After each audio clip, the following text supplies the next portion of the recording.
Sleeping Beauty.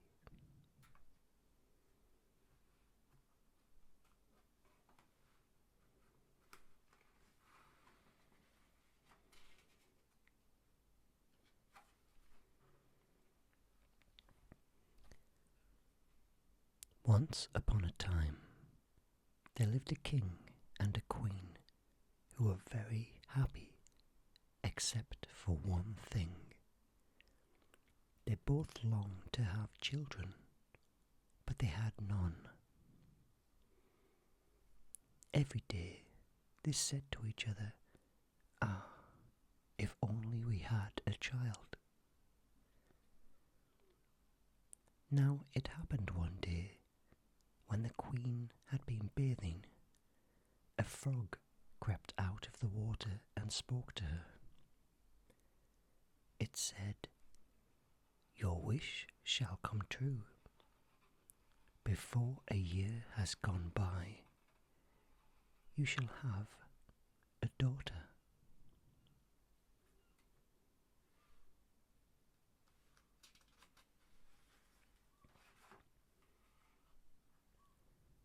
The queen was delighted, and she hurried to tell her husband the good news. Within a year, it happened as the frog had said. A baby daughter was born to the king and queen, and they were filled with joy. The child was so pretty that everyone who came to see her cried, "What a beautiful baby!" The king was so proud of his baby daughter that he ordered a wonderful christening feast to be prepared.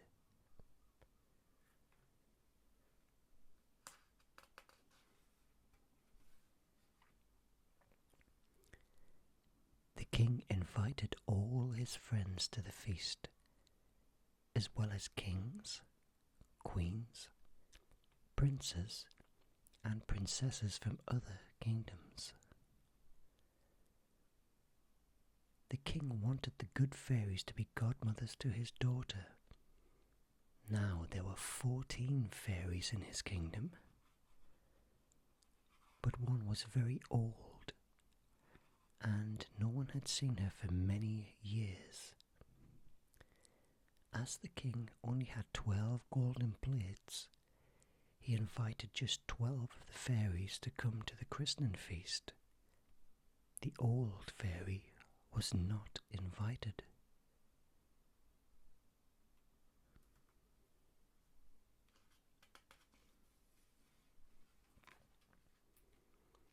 When the christening feast was over, the good fairies went up to the princess to give her their magic gifts.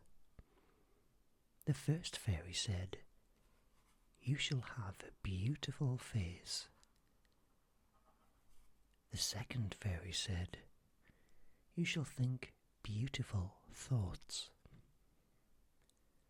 The third fairy said, "You shall be kind and loving." The fourth fairy said, "You shall dance like a fairy." The fifth fairy said, "You shall sing like a nightingale."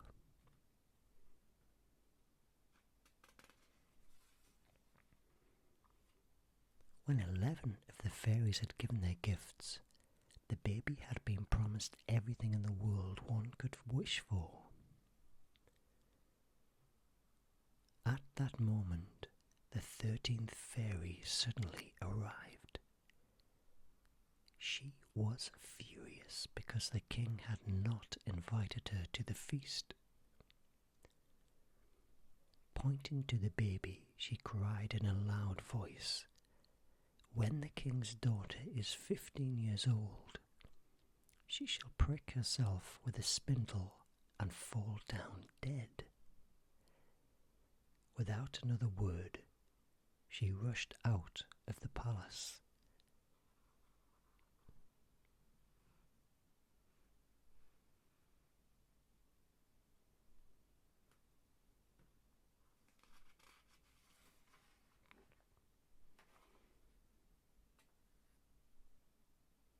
All the people at the christening feast fell back in horror.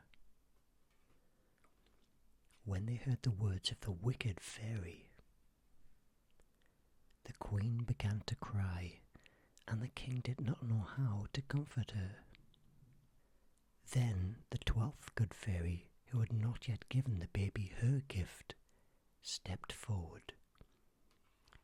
"Do not weep, O queen," she said.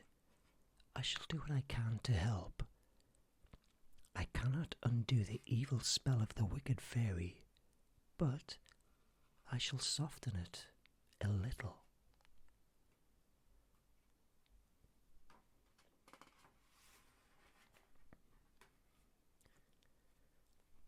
"The princess will prick herself with a spindle," went on the 12th fairy, "but she shall not die. She will fall into a deep sleep that will last for 100 years.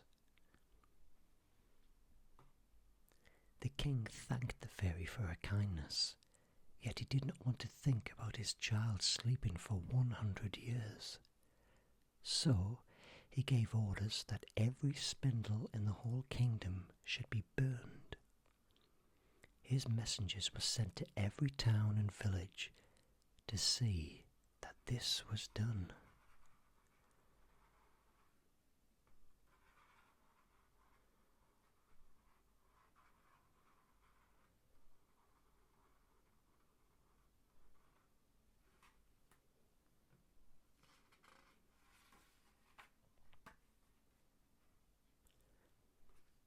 As time went by, the baby princess grew into a lovely girl.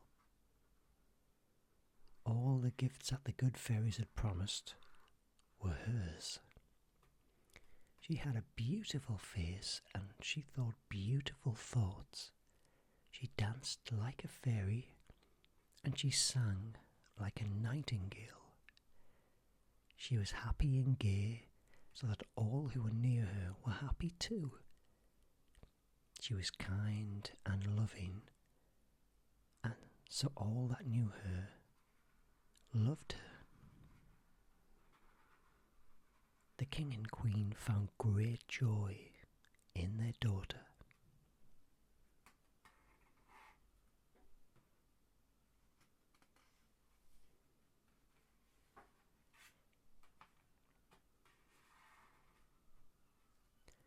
Now it happened that on the very day when the princess was 15 years old, the king and queen were not at home. To amuse herself, the girl wandered all over the palace. She opened the doors of dozens of rooms that she had not seen before. At last, she came to an old tower. She climbed up the narrow, winding staircase and found a little door at the top. She turned the rusty key in the lock, and the door opened.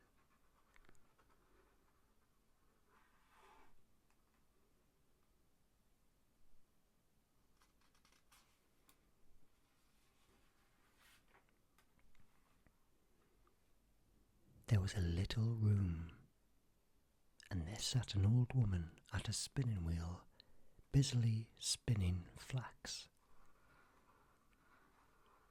Good day, said the princess. "What are you doing?" "I am spinning, my child," replied the old woman. "Oh, how wonderful," cried the princess. "Please, let me try." No sooner had the princess touched the spindle than the words of the wicked fairy came true. She pricked her finger.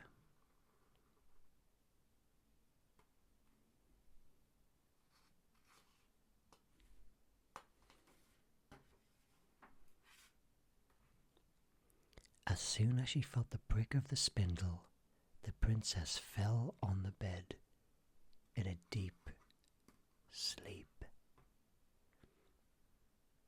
The old woman fell asleep upon her chair, and every other creature within the palace also fell asleep. At that very moment, the king and queen had returned home for their daughter's birthday. They fell asleep in the great hall of the palace. The lords and ladies who were with them fell asleep nearby.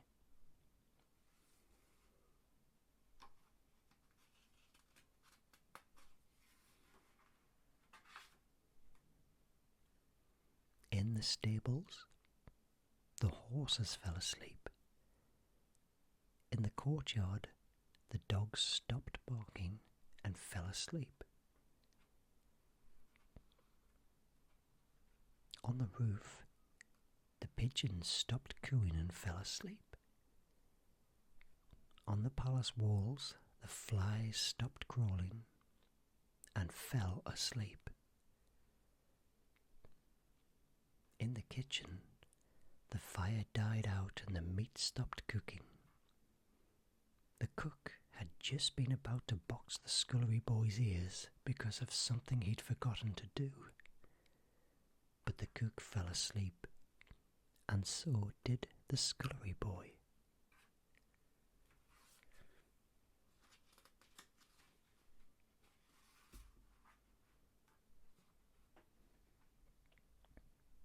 The whole palace became silent. Not a living creature moved. The wind dropped, and on the trees in the palace garden, not a leaf stirred. A hedge of thorns sprang up around the palace and its gardens. Every year the hedge grew higher and higher, and thicker and thicker. At last it grew so tall that it almost hit the palace. Only the flag and the topmost towers were seen above it.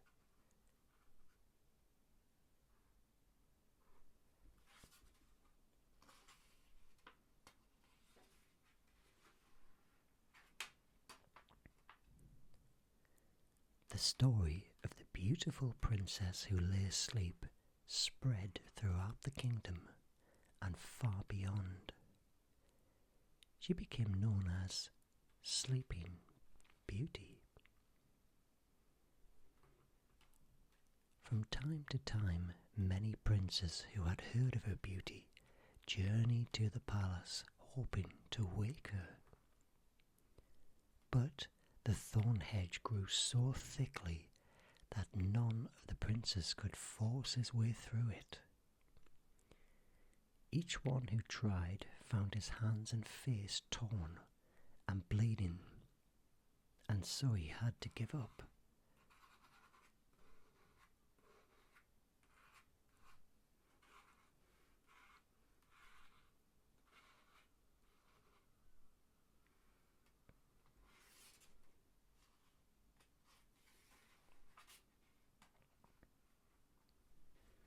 After many years, another king's son visited the kingdom of Sleeping Beauty.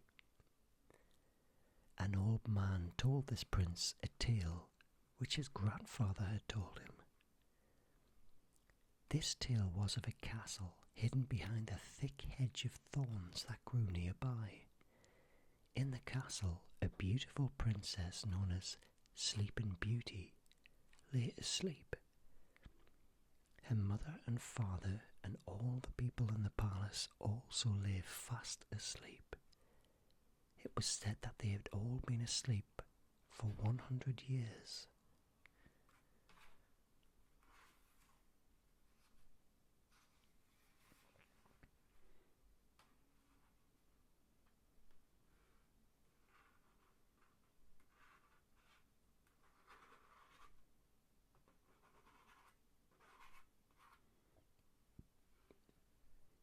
When the prince heard this old man's tale, he said, "I must see this beautiful princess and try to waken her." "Ah, but wait, sir," cried the old man. "You do not know the dangers. My grandfather told me that in years gone by, many young princes tried to break through the hedge, none could do it. Each one was badly wounded by the cruel thorns. "I am not afraid," replied the prince. "I must try and see this lovely princess."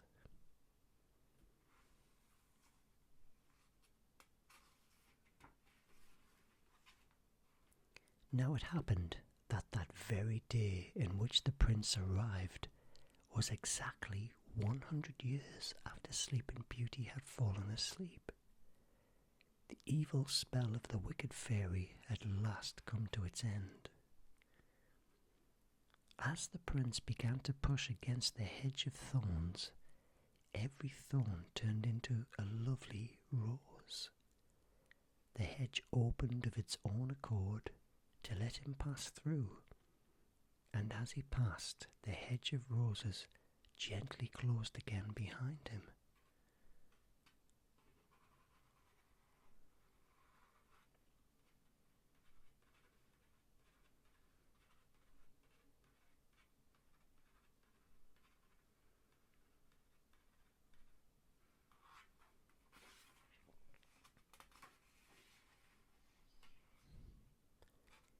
In this way, in great wonder, the prince made his way right through the hedge. At last he came to the courtyard of the castle where the dogs lay sleeping. He looked up at the roof of the palace, and there was pigeons asleep with their heads tucked under their wings. The prince wandered into the stables, and there he found the horses, all standing asleep. Not a sound was to be heard in the whole of the palace.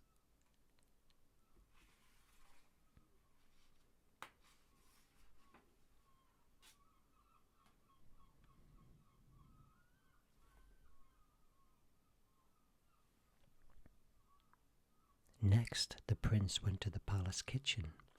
There he saw the flies asleep on the wall. The fire was out, and the meat was half cooked. The cook stood asleep with his hands stretched out toward the scullery boy. The scullery boy had fallen asleep just as he was running away from the cook.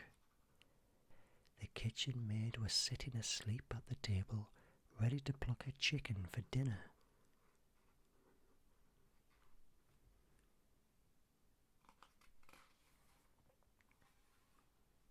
The prince walked further into the silent palace, until at last he came to the great hall.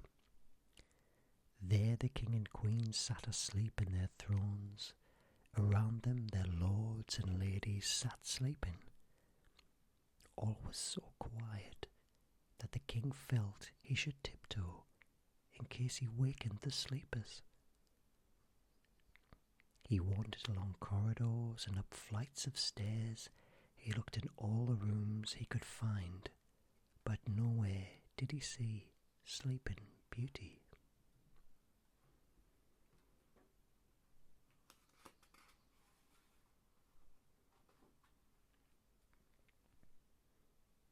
At length the prince came to the foot of the highest tower. He began to climb the narrow winding staircase. When he reached the door at the top, he pushed it gently open and stepped into the small room. There on the bed lay sleeping the most beautiful maiden he'd ever seen. The prince could not take his eyes from her face. For a long time he looked at her in wonder. Then he bent over and gave her a kiss.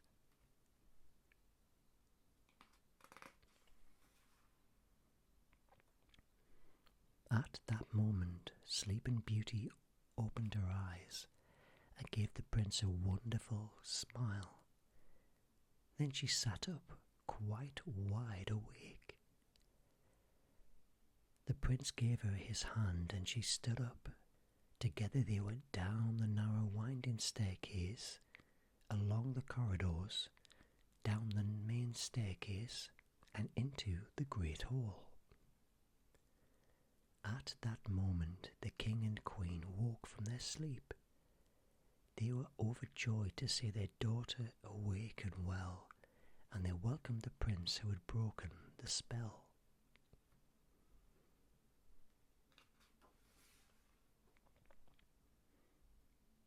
Then the lords and ladies in the great hall awakened, and the whole palace began to stir. In the kitchen the fire began to burn and the meat began to cook. The maid began to pluck the chicken. The scullery boy ran off before the cook could box his ears. In the courtyard dogs awakened and began to bark. In the stables the horses were stirring and the pigeons on the roof awakened and flew away.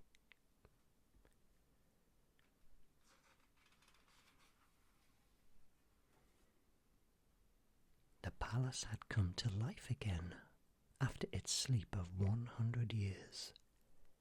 Everyone in the palace was both astonished and delighted. Around the palace the high hedge vanished. A wonderful wedding feast was prepared. The handsome prince was married to Sleeping Beauty, and they lived happily ever after.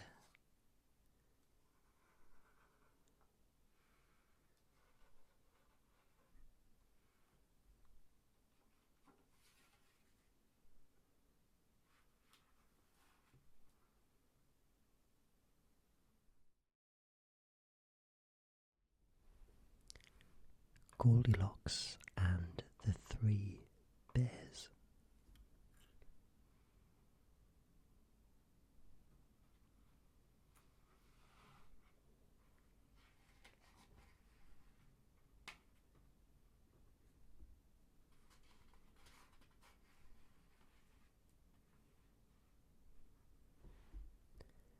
Once upon a time, there were 3 bears who lived in a little house in a wood.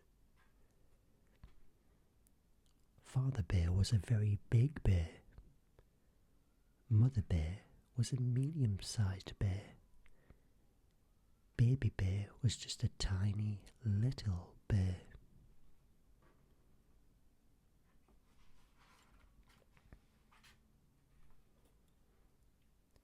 One morning, Mother Bear cooked some porridge for breakfast. She put it into 3 bowls. There was a very big bowl for Father Bear, a medium-sized bowl for Mother Bear, and a tiny little bowl for Baby Bear.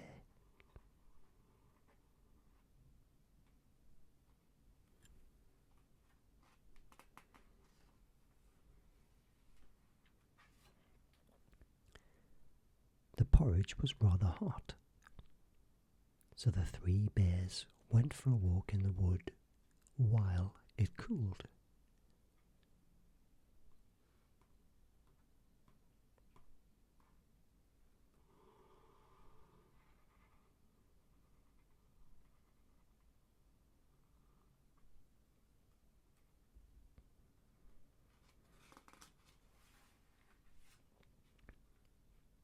Now on the edge of the wood, in another little house, there lived a little girl.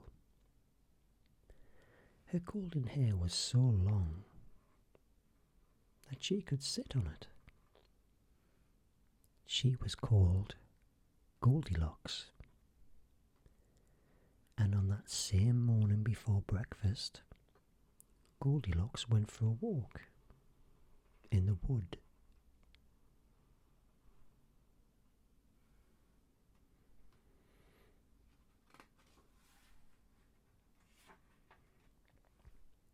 Soon Goldilocks came to the little house where the 3 bears lived. The door was open, and she peeped inside. no one was there. So she walked in.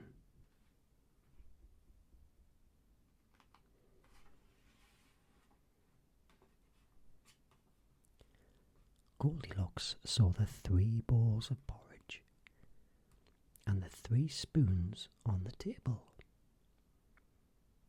The porridge smelled good, and Goldilocks was hungry because she had not had her breakfast.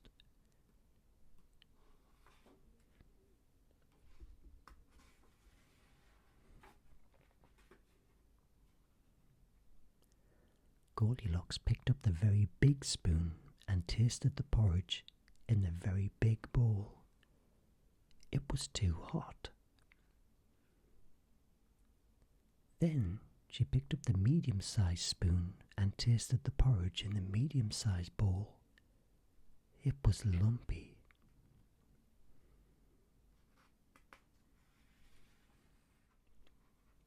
Then she picked up the tiny little spoon and tasted the porridge in the tiny little bowl. It was just right. Soon she'd eaten it all up.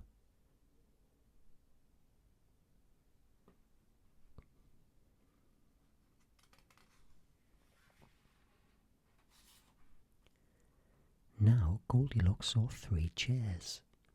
A very big chair, a medium-sized chair, and a tiny little chair. She sat in the very big chair. It was too high. She sat in the medium-sized chair. It was too hard. Then she sat in the tiny little chair. It was just right.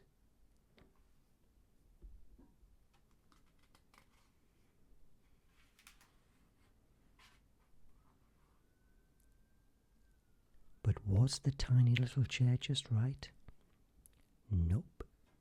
Goldilocks was rather too heavy for it. The seat began to crack, and then it broke. Oh dear. Goldilocks had broken the tiny little chair, and she was so sorry.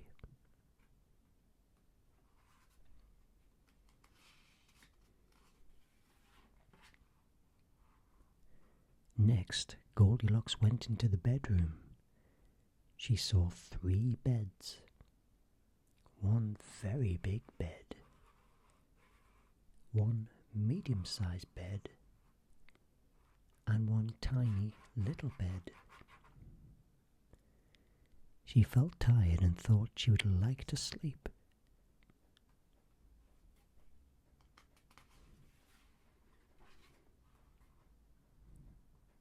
So Goldilocks climbed on top of the very big bed. It was too hard. Then she climbed onto the medium-sized bed.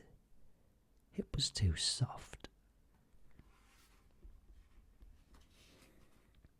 Then Goldilocks lay on the tiny little bed, and it was just right. Soon she was fast asleep.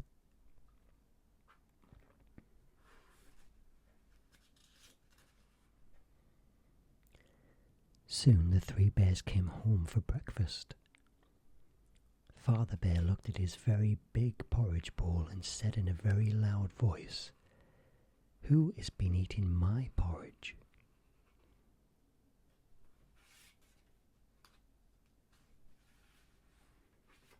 Mother Bear looked at her medium-sized bowl and said in a medium-sized voice, "Who has been eating my porridge?"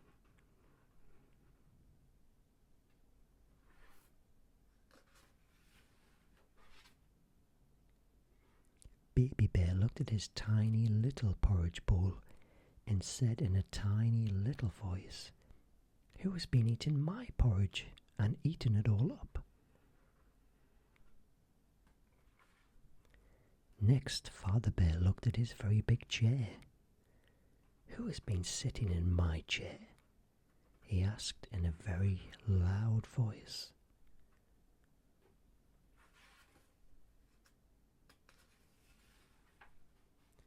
Then Mother Bear looked at her medium-sized chair.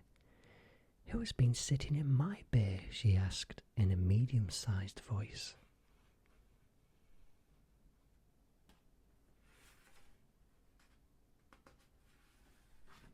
Then Baby Bear looked at his tiny little chair. "Who has been sitting in my chair and broken it?" he asked in a tiny little voice.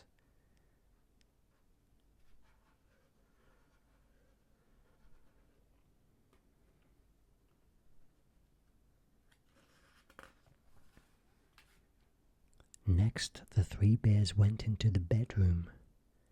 Father Bear looked at his very big bed. "Who has been lying on my bed?" he asked in a very loud voice.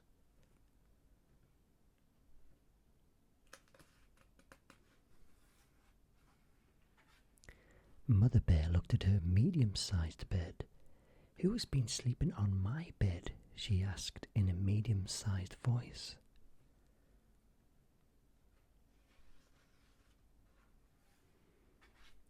Baby Bear looked at his tiny little bed. "Here she is," he cried, making his tiny little voice as loud as he could. "Here is the naughty girl who has eaten my porridge and broken my chair. Here she is."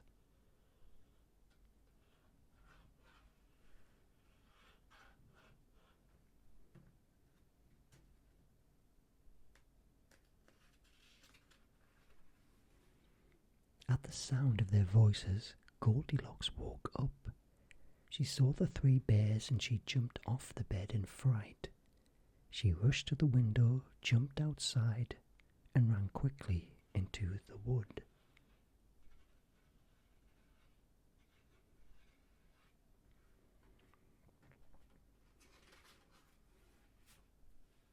By the time the three bears reached the window, Goldilocks was out of sight. The three bears never saw her again.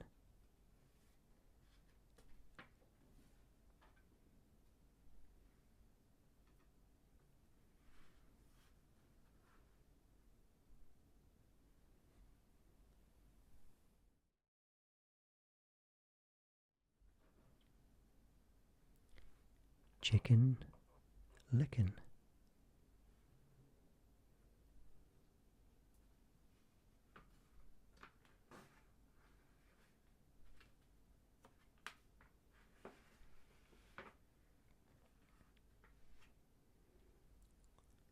Once upon a time, there was a little chicken called Chicken Licken. One day, an acorn fell from a tree and hit Chicken Licken on the head.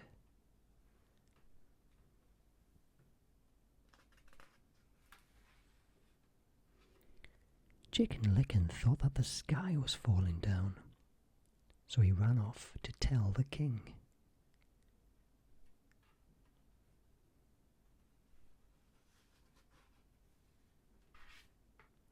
On the way, Chicken Licken met Henny Penny. "Good morning, Chicken Licken," said Henny Penny. "Where are you going to in such a hurry?"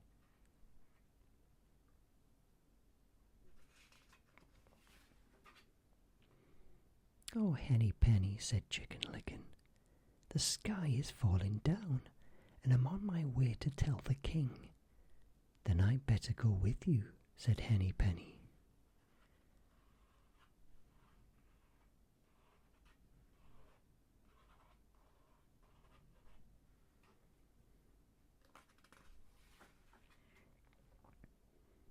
So Chicken Licken and Henny Penny hurried on to tell the king that the sky was falling down.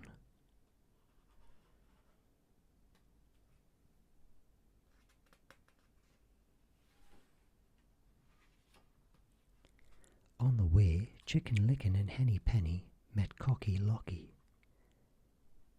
"Good morning, Chicken Licken," said Cocky Locky.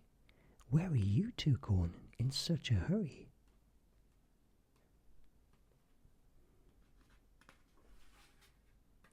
"Oh, Cocky Locky," said Chicken Licken, "the sky is falling down, and we're on our way to tell the king. Then I'd better go with you, said Cocky Locky.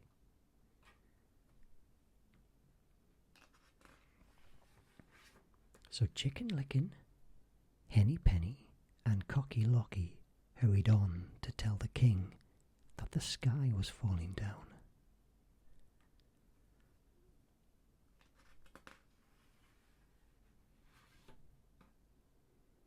On the way, Chicken Licken, Henny Penny, and Cocky Locky met Ducky Lucky. "Good morning, Chicken Licken," said Ducky Lucky. "Where are you all going in such a hurry?"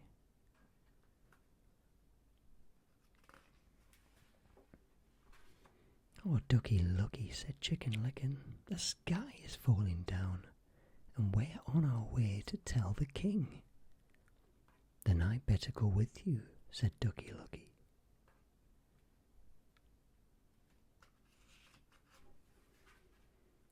So Chicken Licken, Henny Penny, Cocky Locky, and Ducky Lucky hurried on to tell the king that the sky was falling down.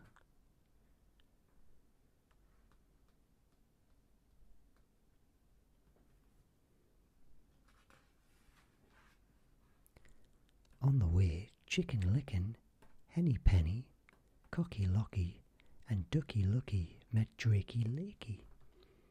"Good morning, Chicken Licken," said Drakey Lakey. "Where are you all going in such a hurry?"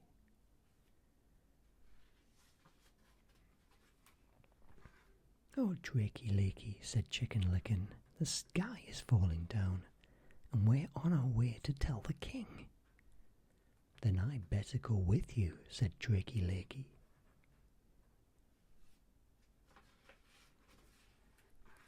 So Chicken Licken, Henny Penny, Cocky Locky, Ducky Lucky, and Drakey Lakey hurried on to tell the king that the sky was falling down.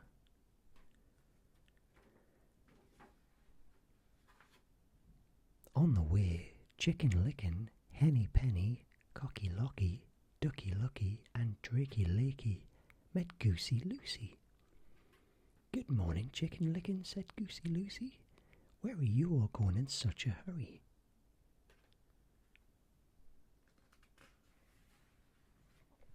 "Oh, Goosey Lucy," said Chicken Licken, "the sky is falling down, and we're on our way to tell the king."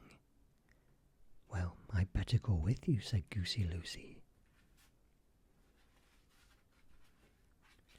So Chicken Licken, Henny Penny, Cocky Locky, Ducky Lucky, Drakey Lakey, and Goosey Lucy hurried on to tell the king that the sky was falling down.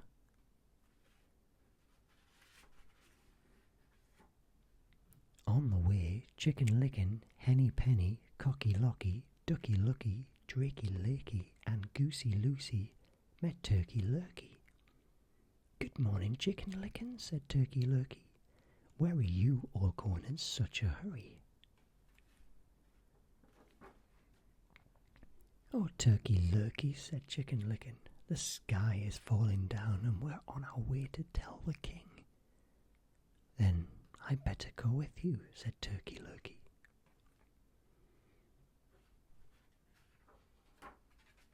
So Chicken Licken, Henny Penny, Cocky Locky, Ducky Lucky, Drakey Lakey, Goosey Lucy, and Turkey Lurkey hurried on to tell the king that the sky was falling down.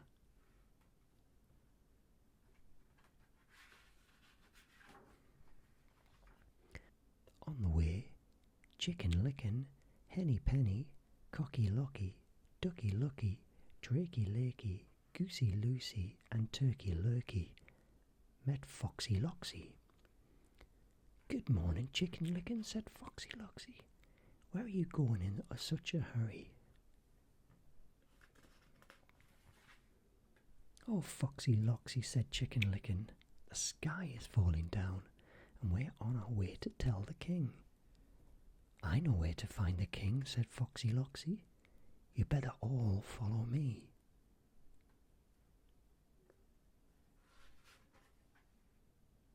So Chicken Licken, Henny penny, cocky locky, ducky lucky, drakey lakey, goosey loosey, and turkey lurkey, followed Foxy Loxy.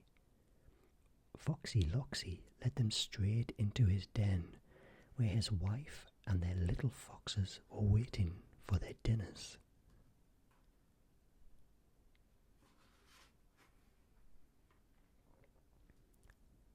Then the foxes ate Chicken Licken, Henny Penny, Cocky Locky, Ducky Lucky, Drakey Lakey, Goosey Loosey, and Turkey Lurkey for their dinners.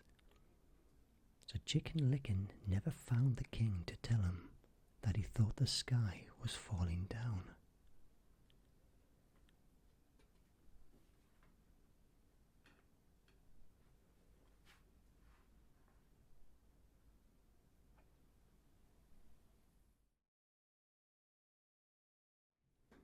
The Big Pancake.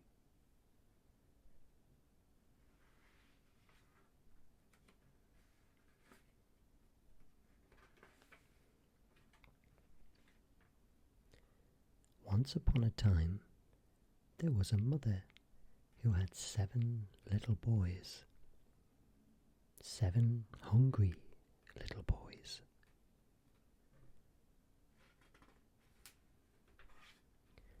One day, the mother began to make a very big pancake for her 7 hungry little boys. She took flour, salt, eggs and butter and mixed a batter. Then she melted some butter in a biggest frying pan.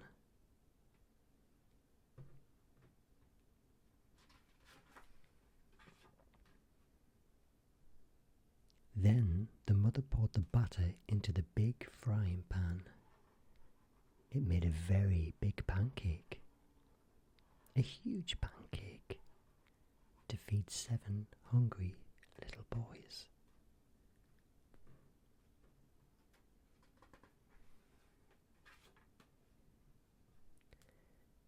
The 7 little boys watched the pancake as it cooked. "We are hungry," they said. "Is the pancake ready yet?" The mother lifted up one side of the pancake and looked underneath. "It is just turning golden," she said.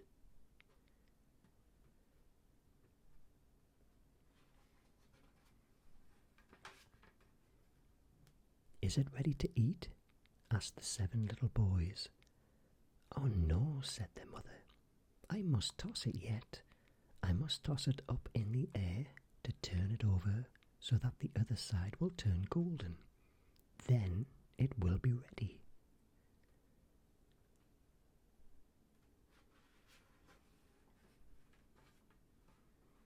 "Oh dear," thought the pancake. "I must not wait until my other side is golden, or I shall be eaten up by 7 hungry little boys, and that will be the end of me. I must run away," thought the pancake. "Yes, I will run away right now from 7 hungry little boys."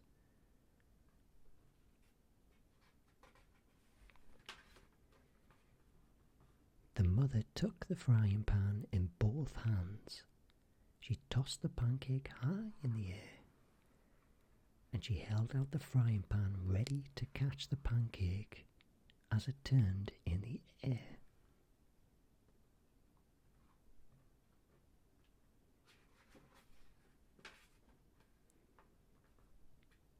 "Oh no, you don't," said the pancake to itself. It gave a flip in the air, missed the frying pan, landed on the floor. Then with one side golden and the other side pale, it rolled away on its edge like a very big penny.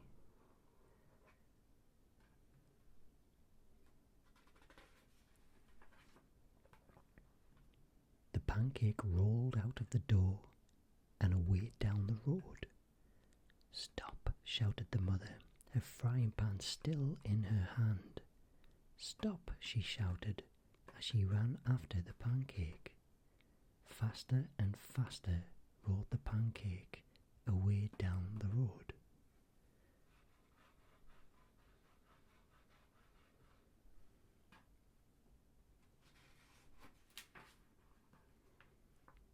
7 hungry little boys ran down the road behind their mother. "Stop," they shouted. "We want to eat you." "Oh no," said the pancake as it rolled on faster and faster. "I don't want to be eaten by 7 hungry little boys."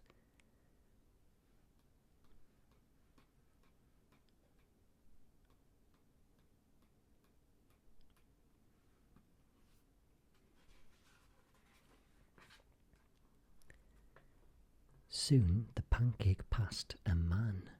"Stop," shouted the man.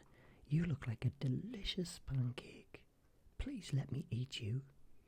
"Oh no," said the pancake. "I don't want to be eaten. A mother couldn't catch me. 7 little boys couldn't catch me, and I won't let you catch me."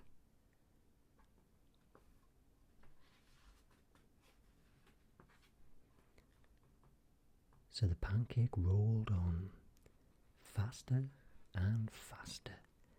A man joined in behind the 7 hungry little boys and the mother, and they ran after the big pancake.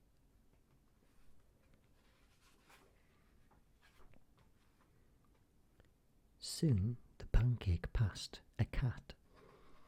"Stop," shouted the cat.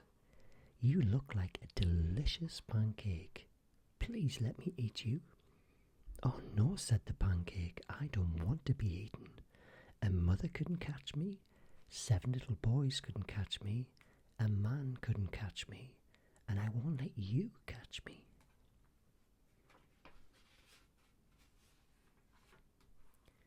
Then the pancake rolled on faster and faster. The cat joined in behind the man and the 7 hungry little boys and the mother, and they all ran after the big pancake.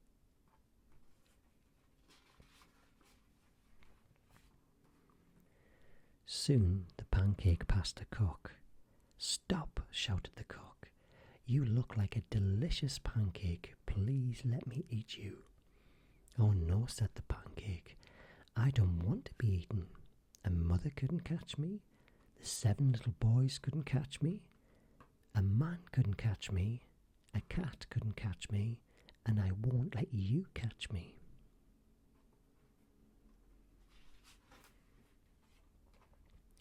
Then the pancake rolled on faster and faster. The cock joined in behind the cat and the man and the 7 hungry little boys and the mother, and they all ran after the pancake.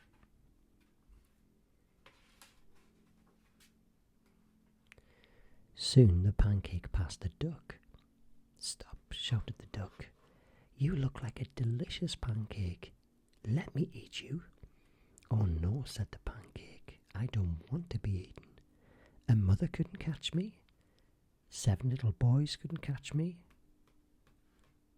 A man couldn't catch me. A cat couldn't catch me. A cock couldn't catch me. And I won't let you catch me." Then the pancake rolled on faster and faster. The duck joined in behind the cock and the cat and the man and the 7 hungry little boys and the mother, and they all ran after the big pancake.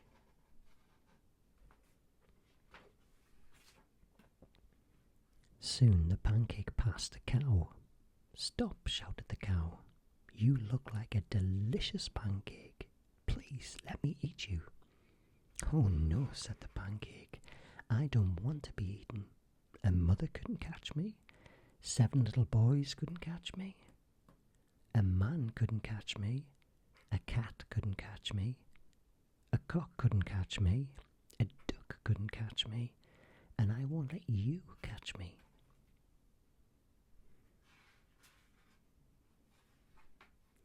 Then the pancake rolled on faster and faster. The cow joined in behind the duck and the cock and the cat and the man and the 7 hungry little boys and the mother, and and they all ran after the Big Pancake.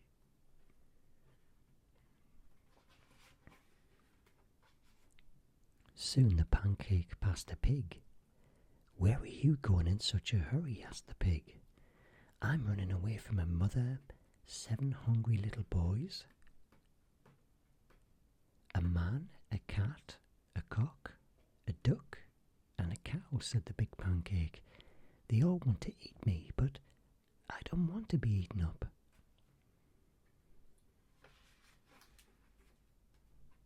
"Of course you don't want to be eaten up," said the pig, as he ran along beside the Pancake. "I never heard of such a thing." Soon the Pancake and the pig came to a river. "Now what am I going to do?" the Pancake asked the pig. "I can't swim." "But I can swim," said the pig. "If you get on my snout, I'll take you across the river." So the Pancake rolled onto the pig's snout. Then the pig opened his mouth and gobbled up the Pancake. And it was a delicious pancake.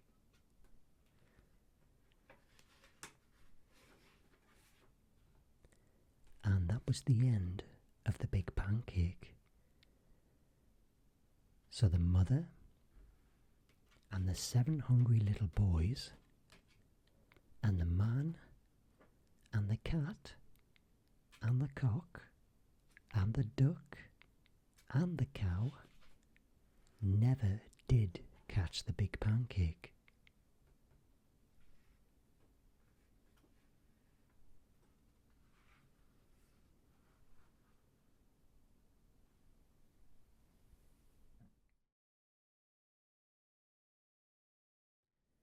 Rapunzel.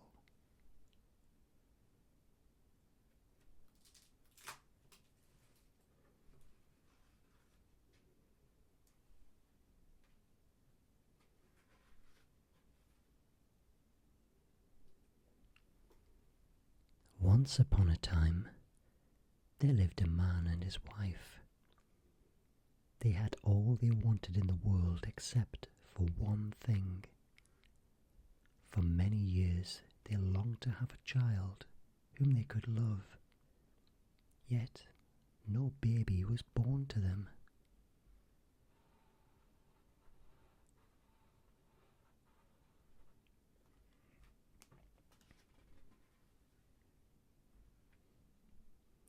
At the back of their house was a window which looked out on a beautiful garden full of lovely flowers and fine vegetables.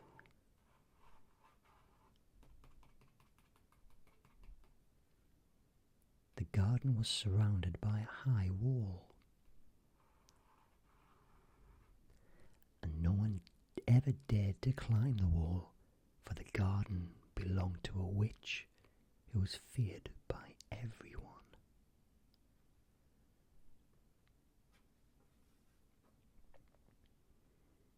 One day the wife stood at this window looking down into the garden. In one of the vegetable beds, she saw some fresh green salad. It looked so tempting that she longed to eat some. Every day that followed, she looked out of the window at the fresh green salad, and the more she looked at it, the more she longed to eat it. Soon she didn't want anything else to eat.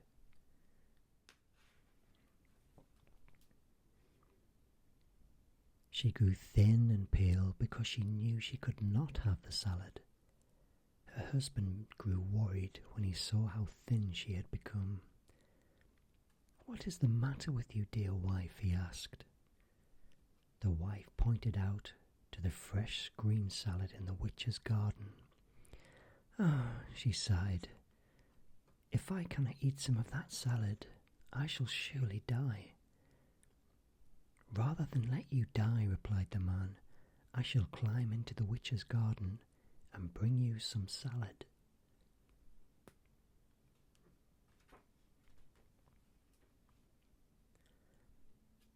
So the man waited till twilight then climbed over the wall into the witch's garden.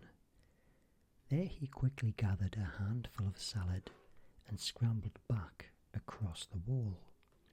His wife sat down at once and ate the salad. It tasted much better than she had imagined. It tasted so good that by the next day she was longing for more salad. So, once more, her husband felt that he must climb over the wall to fetch it for her.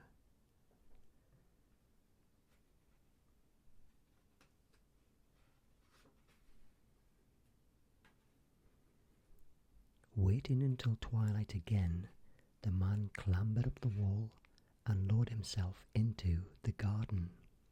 As his feet touched the ground, he nearly fell down with fright, for there stood the witch in front of him. "How dare you come into my garden?" she shouted angrily. "And how dare you steal my salad?" "It was for my wife," replied the poor man. "She longed so much for the salad that, if she could not have it, she would have pined away and died."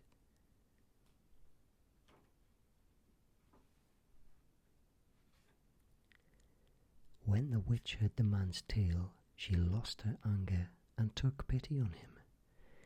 "If what you say is true," she said, "I will let you take as much salad as you wish, if you promise me one thing. When your wife has a child, you must give it to me. I shall treat it well and look after it like a mother." The poor man was so frightened that he agreed, and he quickly gathered an armful of salad and scuttled back to his wife.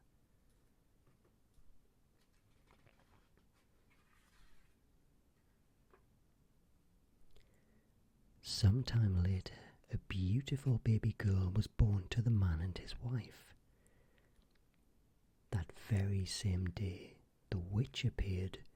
She reminded the man of his promise, and she took the child away with her.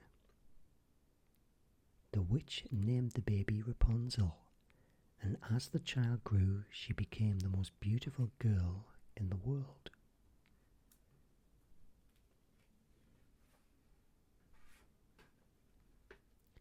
When Rapunzel was 12 years old, the witch shut her up in a tower in the forest. This tower had neither a door nor a staircase, but right at the top there was one small window. When the witch came to visit Rapunzel, she stood at the foot of the tower and cried, "Rapunzel, Rapunzel, let down your hair."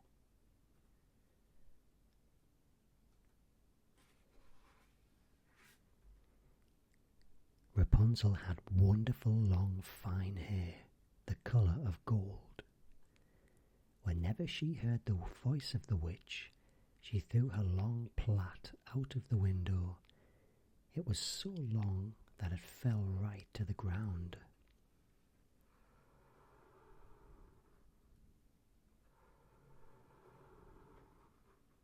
The witch would catch hold of the hair as if it were a rope. Then she would climb up to the wall of the tower and in at the window.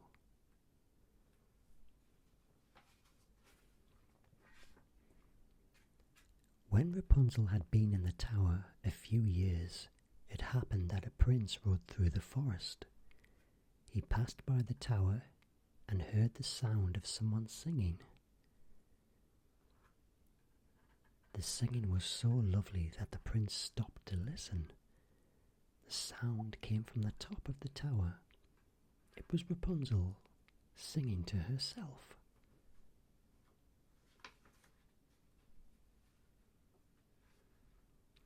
The prince wanted to go into the tower to find the singer. He looked for a door but could not find one, so he rode sadly home. Yet the prince could not forget the sweet song and longed to see the singer. Every day he returned to the forest and stood by the tower, listening to Rapunzel singing.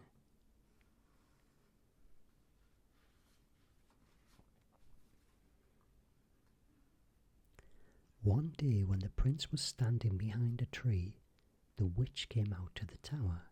He heard her say, "Rapunzel, Rapunzel, let down your hair." Immediately a long thick plait of golden hair fell to the ground. The prince watched, amazed, as the witch climbed up the tower and in at the window.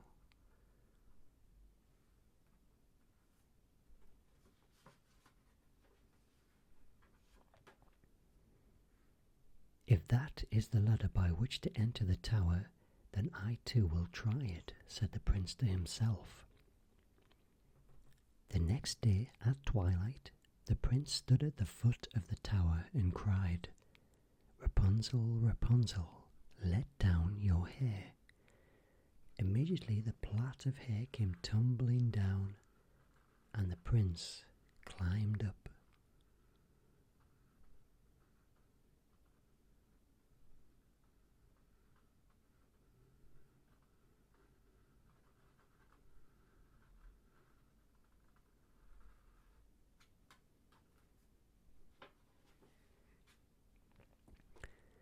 Rapunzel was surprised and rather afraid when she saw that a man had climbed up to her room in the tower. As for the prince, when he saw the beauty of Rapunzel, he was overjoyed. He talked kindly to her, and soon she lost her fear. He told her how for many months he had stood outside the tower every day, listening to her sweet singing.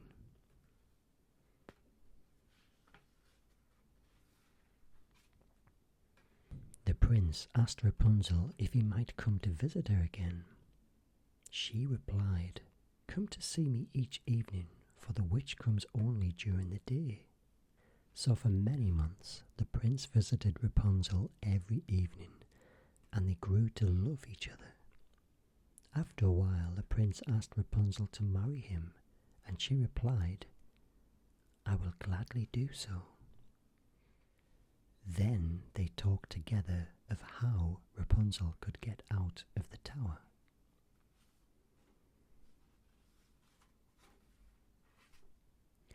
At last Rapunzel thought of a plan. "Every evening when you come to see me," she said to the prince, "bring a skein of silk. I shall weave the silk into a ladder. When it is long enough for it to reach the ground, I shall come down. Then you can carry me away on your horse."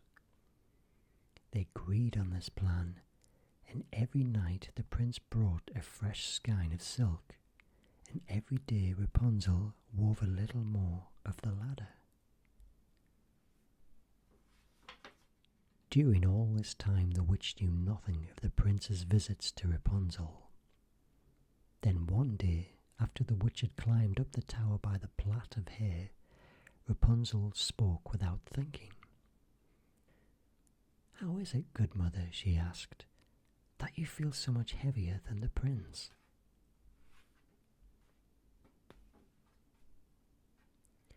"Oh, you wicked child," cried the witch. "I thought that I'd separated you from all of the world. Now I find that you have deceived me." In her anger, the witch seized a pair of scissors and cut off Rapunzel's beautiful hair. She then took the poor girl away to the desert, where she left her weeping.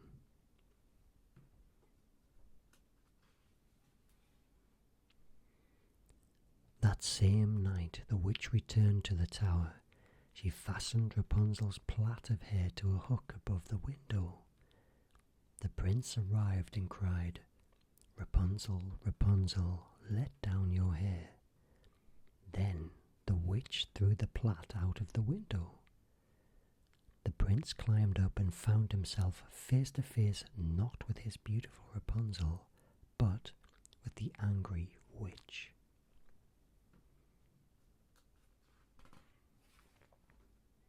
"Ah," cried the witch, mocking him, You have come to find your lady love, but she is gone and you will never see her again." The prince thought that Rapunzel was dead. In his sorrow he jumped from the high window of the tower and fell to the ground. He was not killed, but his eyes were scratched by the thorns among which he fell.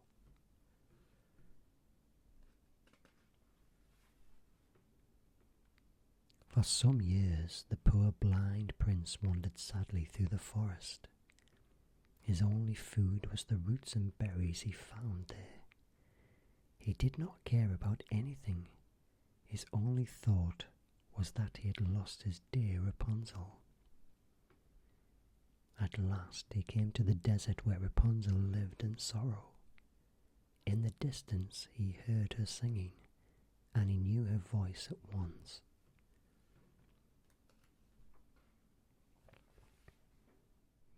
The blind prince stumbled towards the voice he loved. As soon as she saw him, Rapunzel knew that this poor man in rags was her prince. She ran into his arms.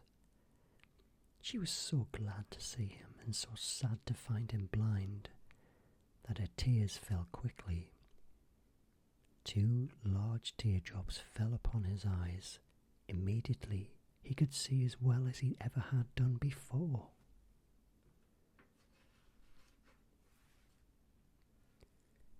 Now happy, Rapunzel and the prince were to be together again. It did not matter to them that they were in rags.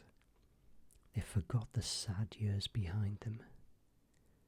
Hand in hand, they made their way happily through the forest to the prince's kingdom. There they were married amidst great rejoicing and lived happily ever after.